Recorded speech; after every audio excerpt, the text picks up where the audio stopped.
Wasu al'amura da suka yamutsa hazo a masana'antar Kannywood kenan, musamman ma a sabuwar ƙungiyar Triple R, wato ta tallar Tinubu a ƙarƙashin Dauda Adamu Kahutu Rara. Jaruman masana'antar ta Kannywood dai wanda suke cikin waccan ƙungiya ta Triple R sun bayyana kalamai daban-daban da kuma suka janyo masu suka a kwanan nan.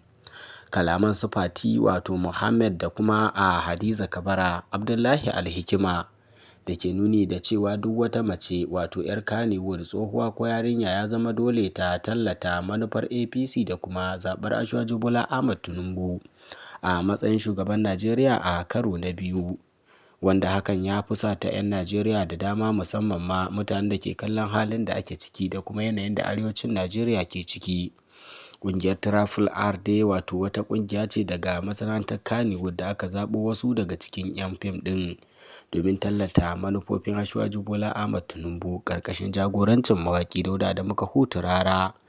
Mai gajigan tafiyar da irin su Abdullahi Alhikima, Lawal Ahmed, wanda kuma su ne na sahun gaba wajen tallata manufar Asiwaju Bola Ahmed Tinubu. Sai dai a wannan karo, bayan da aka gabatar da sabon taro, duk da ƙalubalen da ƙungiyar ke fuskanta na ficewar wasu daga cikin jaruman Kannywood ɗin dai da dama irin su Mansura Isa, Ramadan Boat da kuma Rikadawa sun fice daga ƙungiyar ta Triple R domin dai tsira da mutuncinsu a cewar su. Sai dai kuma bayan fitar tasu ne aka ci gaba da zafafa kamfen da kuma jaddada aƙidar tallar Tinubun a ƙarƙashin wannan ƙungiya ta Triple R. Wasu dai na kallon cewa ya zama wajibi su tallata manufar jam'iyyar APC ƙarƙashin wannan ƙungiya. Ƙungiyar dai da ta ziyarci birnin tarayya Abuja domin jaddadawa da kuma nuna goyon baya ga shugaba Bola Ahmed Tinubu. Sannan kuma an tabbatar da cewa daga wannan lokaci suka kafa harsashin ginin tallata jam'iyyar APC.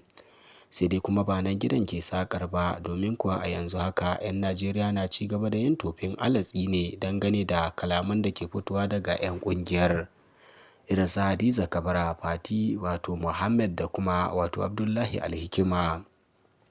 Ko a baya-bayan nan dai kalaman Abdullahi Alhikiman na ɗaya daga cikin wanda suka janyo cece-kuce, inda Alhikiman ya ce ya zama wajibi kuma sun kafa doka ga dukkan ɗan fim ɗin Hausa ya kasance ya yi tallar APC kuma ya zaɓi Bola Ahmed Tinubu. Waɗannan dai kalamai ba su yi ma 'yan fim ɗin da dama daɗi ba, domin kuwa wasu ba sa layin wannan tallata jam'iyyar APC a taƙaice. Da dama daga cikin waɗanda ba su daɗin wannan kalamai ba suna ci gaba da mai da martani ga su Alhikima da Rara da sauran jaruman Triple R ɗin. Akwai dai ƙalubale a gaban ƙungiyar ta Triple R, musamman ma tallar Bola Ahmed Tinubu da jam'iyyar APC a shekarar 2027.